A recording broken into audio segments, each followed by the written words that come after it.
આજે 21 ફેબ્રુઆરી વિશ્વભરમાં આંતરરાષ્ટ્રીય માતૃભાષા દિવસ તરીકે ઉજવાઈ રહ્યો છે।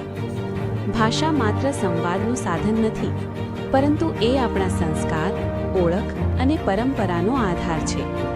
દરેક વ્યક્તિ માટે તેની માતૃભાષા સર 21 ફેબ્રુઆરી આંતરરાષ્ટ્રીય માતૃભાષા દિવસ તરીકે ઉજવાય છે, શું કહેશો? સર 21 ફેબ્રુઆરી માતૃભાષા દિવસ એટલે ગુજરાતીનો દિવસ। ગુજરાતની ધરતી પર જન્મેલી ગુજરાતી ભાષા માત્ર બોલવાનું સાધન નથી, પરંતુ એ આપણી ઓળખ, સંસ્કૃતિ અને ગૌરવનું પ્રતીક છે। આપણું ભાષા આપણા સંસ્કાર, પરંપરા, લોકકલા, લોકસાહિત્ય અને ઇતિહાસને જીવંત રાખે છે।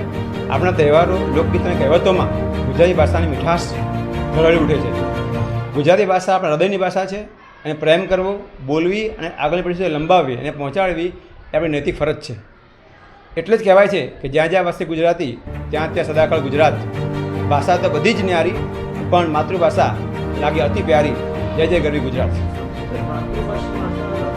માતૃભાષામાં શિક્ષણ આપવું એ કેટલું મહત્વનું છે?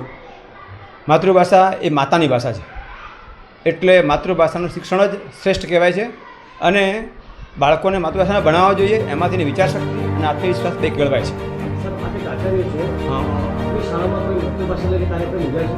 હા, માતૃભાષા એને ઉજાગર કરવા માટે અમે કોઈ ક્વિઝ રાખીએ છીએ। અમે એના માટે અમે મતલબ ઇલેક્ટ્રેશન કોમ્પિટિશન ગોઠવીએ છીએ। અને સર 21 ફેબ્રુઆરી આંતરરાષ્ટ્રીય માતૃભાષા દિવસ તરીકે ઉજવાય છે, શું કહેશો મુજબ?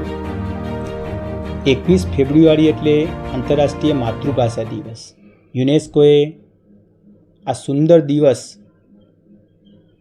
તમામ દેશોની સંસ્કૃતિ જળવાઈ રહે, વિચારસરણી જળવાઈ રહે અને ભાષાનું વૈવિધ્ય જળવાઈ રહે એ માટે આ દિવસને આંતરરાષ્ટ્રીય માતૃભાષા તરીકે જાહેર કરેલો છે। સાહેબ, શિક્ષણ અને માતૃભાષામાં મૂળભૂત શું સંબંધ છે? શિક્ષણ અને માતૃભાષામાં એ સંબંધ છે કે બાળક પોતાનું પ્રાથમિક શિક્ષણ માત્ર ને માત્ર માતૃભાષામાં લે તો એ સૌથી વધુ ઉચિત છે। બાળકો કહેવતો, બોલીઓ અને સમજણ એ માતૃભાષામાં સૌથી વધુ વિકસે છે। બાળકની જે વિચારશીલતા છે એ માતૃભાષામાં સૌથી વધુ વિકસે છે। અને બાળકોની અંદર જે સૌથી વધુ જરૂરી છે ક્યુરિયોસિટી, એ પણ માતૃભાષામાં સૌથી વધુ વિકસે છે। તો માતૃભાષા એ બાળકના વિકસવા માટે, શિક્ષણની વૈવિધતા અને વિકાસ માટે ખૂબ જરૂરી છે।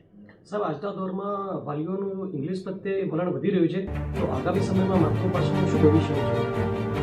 માતૃભાષા એ હૃદયમાંથી પેદા થતી ભાષા છે। ઇંગ્લિશનું મહત્ત્વ દિન પ્રતિદિન વધતું જાય છે, કારણ કે સામાન્ય કોમ્યુનિકેશન કરવા માટે